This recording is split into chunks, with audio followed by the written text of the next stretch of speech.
Alright, in this video, I'm going to be telling you the most insane NFL conspiracy theory that I have ever seen in my entire life. And although once I tell you the theory, it might seem completely outlandish and having no chance of actually being true, when you really break it down, there's a lot of evidence supporting this theory. So, is this conspiracy theory true? Well, let's break it down, and you can decide whether you believe it or not. Okay, so if this conspiracy theory is proven true, it will reshape the entire way that you look at football itself. And this conspiracy theory is the Bill Belichick double agent theory. It basically means that Bill Belichick, the coach of the Patriots, sends out coaches to different organizations in order to tear them apart from the inside out. I know, that sounds absolutely unreasonable, but there's a lot more evidence to his case than you would think. Alright, well the base of this theory starts all the way back in 1997 when Bill Belichick was in line to be the next head coach of the New York Jets. And no, this isn't the time you were thinking of. At this time, he was actually supposed to be the coach, but right before he was to be inaugurated, the Jets were able to get Bill Parcells from New England, thus making Bill Belichick the assistant coach. And with Bill Belichick now being the assistant coach, he now wanted to get back at the Jets for replacing him as their head coach. So in order to get back at the Jets, he did everything he could to humiliate and embarrass the Jets as much as possible. So at his supposed press conference that would allow Bill Belichick to become the new head coach of the Jets, he famously decided to quit right before writing his resignation letter on a napkin. So he decided to backstab the Jets after it was all but guaranteed that he would take over after Parcells left, but instead he went to New England and took the head coaching job with the Patriots. And this is where the ball really starts rolling. Because remember, this theory's backbone is that Bill Belichick does everything he can to sabotage as many organizations as possible, mostly AFC teams, using his coaches and players. In the beginning, Bill Belichick didn't really seem like he had to do too much, because from 2001 to 2004, the Patriots finished with the best record in the AFC East, they won 3 Super Bowls, and most importantly, they were better than the Jets every single year. But for Bill Belichick, that was not enough. So let me introduce you to this man. This is Eric Mangini, and he was a Bill Belichick pupil for a long time before this. He started off as a normal ball boy and worked his way up through the Patriots ladder, going from defensive coordinator, and now he is the coach of the New York Jets.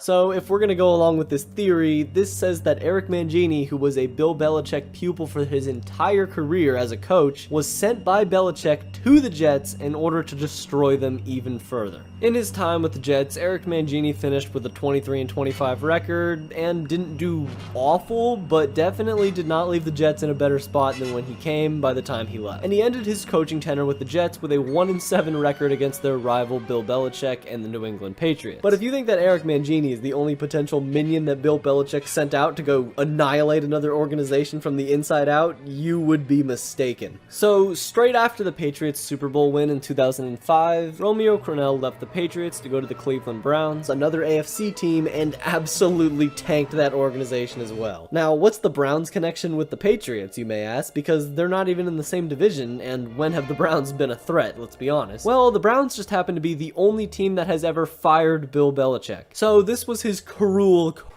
way of getting back at them. Romeo Crennel ended up going 24-40 in 4 seasons with the Browns and really got absolutely nothing done. To be fair though, no other Cleveland Browns team since the 90s has done anything either, so I guess you can't blame him too much, but you know, it's gotta be worth something that absolutely none, and I mean none, of Bill Belichick's disciples have had any long-lasting success as a coach. Even the ones who've had partial successful seasons like Brian Flores and Bill O'Brien, they've all fizzled out of their organizations at one point and left sour taste in the front office and players' mouths. So yeah, those are 2 Bill Belichick disciple coaches who went to other organizations and did not live up to expectations at all. Well, let's go even deeper into this conspiracy theory. So this is one of the most well-known coaching sabotages, as Bill Belichick had supposedly sent Josh McDaniels to go annihilate the Denver Broncos. But just like the Browns, what could be the reasoning behind Bill Belichick wanting to get rid of the Broncos for a couple years? Well, in 2006, the Patriots were trying to win 4 Super Bowls in 5 years, but the Denver Broncos were able to beat them in the playoffs and stop them from their quest. So, Bill Belichick goes back to his house and thinks about a way to potentially ruin the Broncos for this horrible sin that they've committed against the Patriots. So he sent his offensive coordinator, Josh McDaniels, to go do the dirty work and get rid of the Broncos from the inside out. And man, did he do a damn good job if that was his plan. When Josh McDaniels arrived in Denver, he signed a 4-year, $8 million contract, but only finished a season and a half of that after an 8-8 year in 2009 and then a 3-9 year before being fired midway through the season. And maybe Josh McDaniels isn't done yet, because now that he went back to New England after being fired from the Broncos, he's now moved on to take the Las Vegas Raiders head coaching job, and we'll see how that goes. Could Josh McDaniels now be trying to sabotage the Raiders? Well, I think they were doing a pretty good job of that themselves, but okay, Bill, do your thing. And now if we want to look at some player cases for Bill Belichick trying to destroy franchises, Matt Castle, who is a career backup for most of his year, you might recognize him from the guy who took over as Tom Brady's injury replacement in 2008, didn't really have too much of an impactful NFL career, but hey, he served Bill Belichick loyally. So after playing okay in a New England Patriots system for an entire year, Matt Castle was given a chance by the Kansas City Chiefs after he didn't start a single football game since high school. And all he did was waste the salary cap of the Chiefs and did his job if he was trying to tank their franchise.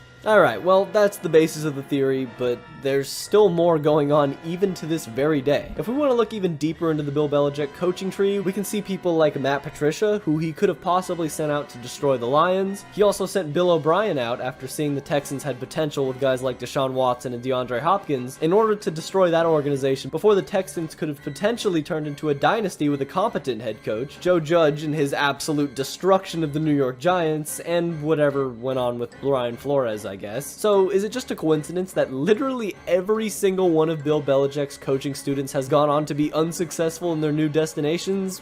Well, maybe, just maybe, this theory could be 100% correct. But if you enjoyed this video, then like and comment, and even subscribe if you want to come back and watch more videos just like this one. You can also watch one of these videos right here. They're really good, trust me. Anyways, until next time.